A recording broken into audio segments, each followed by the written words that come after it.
और इस समय की बड़ी खबर बताएं, पूर्व सीपी परमबीर ने मुख्यमंत्री उद्धव ठाकरे को पत्र लिखा है। उद्धव ठाकरे के साथ साथ राज्यपाल और गृह सचिव को भी एक पत्र लिखा है। लंबा चौड़ा ये पूरा पत्र है। 8 पेज की इस चिट्ठी में अनिल देशमुख पर कई सनसनीखेज आरोप लगाए हैं। सबूत के तौर पर भी परमबीर सिंह ने व्हाट्सएप चैट भी चिट्ठी के साथ में संलग्न की है, उसे भी भेजा है। मुंबई पुलिस के पूर्व कमिश्नर परमबीर का गृह मंत्री अनिल देशमुख पर गंभीर आरोप है। देशमुख ने सचिन वजय को हर महीने 100 करोड़ की वसूली का लक्ष्य दिया था। बताएं, देशमुख ने सचिन वजय को वसूली के लिए कहा था। सचिन को गृह मंत्री ने घर और दफ्तर बुलाया। हर बियर बार और हर पब से 2 से 3 लाख वसूलने के लिए कहा था। हुक्का पार्लर पर भी छापा मारने को कहा था। बताएं, गृह मंत्री अनिल देशमुख ने ट्वीट करके इसके बाद में सफाई भी दी है। और विस्तार से जानकारी के लिए मेरे सहयोगी विकास श्रीवास्तव जुड़े हैं। विकास, क्या जानकारी है, इस पत्र में क्या लिखा गया है? देखिए, ये 8 पन्नों का एक पत्र है जिसमें कई सनसनीखेज आरोप जो है परमबीर सिंह ने लगाए हैं, जिसमें उनके निशाने पर सीधे सीधे गृह मंत्री अनिल देशमुख है। उन्होंने ये कहा है कि अनिल देशमुख ने दबाव बनाया था और सचिन वजय को ये टास्क दिया गया था कि वो 100 करोड़ रुपए हर महीने मुंबई के तमाम बार, पब और रेस्टोरेंट और दूसरे जो एस्टेब्लिशमेंट्स हैं उनसे वसूलेंगे, और एक किस्म से दबाव वो बना रहे थे। तो ये आरोप जो है ये काफी सनसनीखेज आरोप है, जिसकी प्रतिक्रिया भी आई है अनिल देशमुख की। अनिल देशमुख ने ये कहा है कि क्योंकि परमबीर सिंह खुद इस समय फंस गए हैं, उनकी इच्छा के खिलाफ उनको मुंबई पुलिस कमिश्नर पद से हटाया गया है, इसी वजह से वो इस किस्म के झूठ के आरोप अनिल देशमुख पर लगा रहे हैं, ऐसा उनका कहना है। जी ना? जी बिल्कुल। और विकास, जिस तरह से पूर्व कमिश्नर ने ये चिट्ठी लिखी, कहा जा सकता है उसके बाद में एक अलग हड़कंप मच गया। अब अगर हम अनिल देशमुख की बात करें तो उनका क्या स्टेक है, उनका क्या स्टैंड है, वो भी इस पर पलटवार करते हुए नजर आ रहे हैं?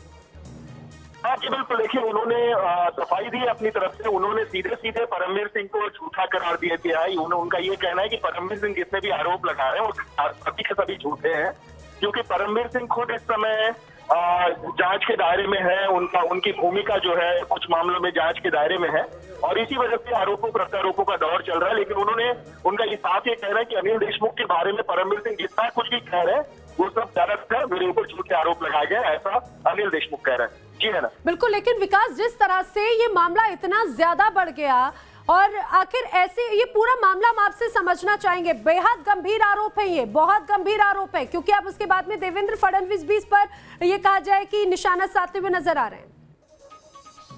हाँ जी बिल्कुल। देखिए, ये मामले की शुरुआत दरअसल आपको याद होगा उद्योगपति मुकेश अंबानी के घर के नीचे जो विस्फोटक भरी स्कॉर्पियो मिली थी, उसमें सचिन वजय की संदिग्ध भूमिका की जब जांच एनआईए कर रही थी, तब जाकर धीरे धीरे पूरे मामले की परतें खुली और ये समझ में आया कि सचिन वजय ही इस पूरे मामले के सूत्रधार थे। लेकिन ये किसके इशारे पर वो कर रहे थे, इसकी जांच अभी होनी है। कुल मिलाकर सरकार की किरकिरी हुई, गृह मंत्रालय की किरकिरी हुई, और उसके बाद आरोपों प्रत्यारोपों का दौर शुरू हो गया।